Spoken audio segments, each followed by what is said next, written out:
Crazy facts about sex in feudal Japan. Historical relics and contemporary fiction frequently romanticize feudal Japan. During this period, strong samurai, beautiful courtesans, and an air of formality pervaded all aspects of life.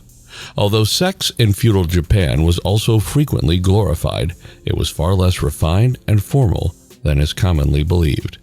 Stay tuned as we delve into the dirty details of what sex was really like in feudal Japan. Several of these sex implements from feudal Japan are truly bizarre. To give one example, it was common practice for samurai to have sex with boys as young as 12 years old during their formal apprenticeships. Unlike their female counterparts, aristocratic men were permitted to have many wives and concubines. In feudal Japan, one's social status had a significant impact on one's sexual life. One's sexual partner was often from the same socio-economic class. Teens from feudal Japan's lower classes could have as much sex as they wanted, while those from upper classes were limited in who they may see and marry, and many more. Let's see some more details. The samurai, way of the young, encouraged parent-child interactions. You could associate the samurai with aggression, honor, devotion, and a rigid code of conduct when you hear the name. If you want a complete definition of a samurai, you should include anal play and hookups with kids. The way of the warrior was a code that guided samurai life and included several important tenets. One of these guidelines was called Shudo, short for Wakashudo, or Method of Teenage Guys. Shudo recommended that samurai take on young male lovers, typically between the ages of 12 and 18.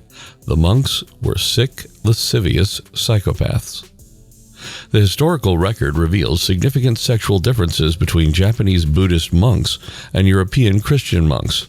Some Buddhists take a vow of chastity, yet the iconoclastic Zen monk Ikki once remarked, "Follow the precept of celibacy, and you are little more than an A." The Buddhist monks were notorious for their open participation in nanshoko, or pederast relationships, with their juvenile male disciples.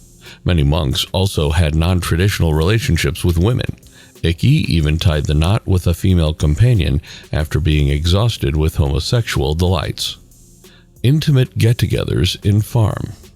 Teenagers in feudal Japan's agricultural class sometimes had greater personal freedom than their urban counterparts.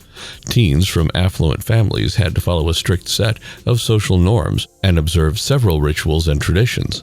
Their romantic and personal lives were strictly governed by their families and subject to the approval of other aristocrats. Teenage farmers, on the other hand, might have as many sex partners as they wanted, so long as all of their friends were also farmers. The phenomenon of homosexuality was not uncommon. Homosexuality and bisexuality were not stigmatized in feudal Japan. In reality, sexual encounters between males were sometimes admired and cherished, but those between men and women were seen as draining to men's spiritual well-being. It was common practice for senior monks to have homosexual relationships with the novices they trained. Homosexuality was accepted and even encouraged in the military, and male sex workers served both male and female customers. Relationships between monks and samurai frequently terminated when one or both parties reached adulthood.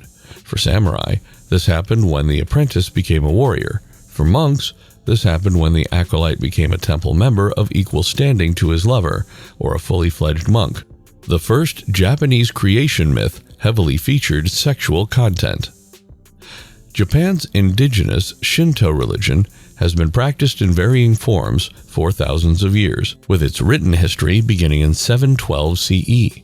The Shinto creation story asserts that sexual activity came first, followed by the development of a nation and its inhabitants.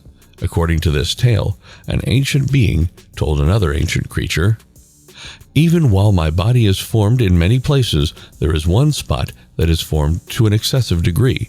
Therefore, to give birth to the land, I would like you to take the area in your body that is formed inadequately and insert it into the place in my body that is formed excessively. This will allow me to give birth to the land." What do you think about that? For spiritual enlightenment, sexual pleasure was a must. The Shingon sect, called Tachikawa-yu, was the most prominent sex cult in Japan. The cult believed that sexual intimacy was the key to reaching enlightenment because it leads to a complete dissolution of the ego. Doing the action was central to the religious and spiritual practices of Tachikawa-yu Buddhists. They saw it as a good deed and separated it from its role in procreation, making it more than just a symbol or ideal. According to the Tachikawa-yu doctrine, the loss of self in the deed could lead to an awakening of the spirit. An evaluation of the top male sexual performers. Japanese feudalism valued social status above anything else. To a lesser extent, this also applied to those who actively sought financial gain. There was a clear hierarchy between the ordinary night laborers and the exquisite courtesans in even the most upscale brothels. Those of lower status were termed ijo, while those of higher status were called oiran, an abbreviation of Oira no Tokoro no Nisan, literally the older sisters of our place.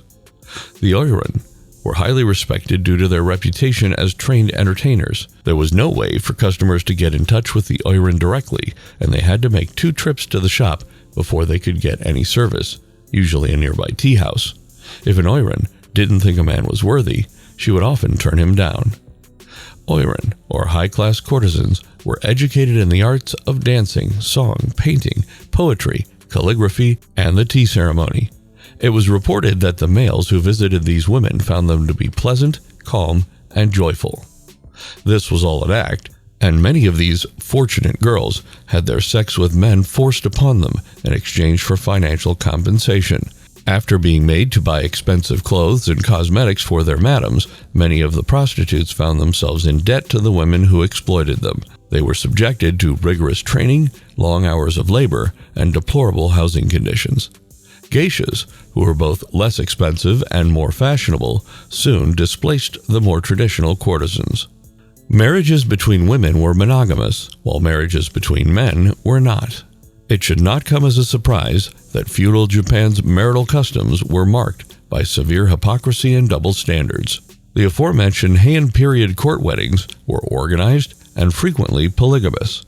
In legal terms, a man was allowed to have several partners. However, women were only allowed to have one legal spouse at any given time.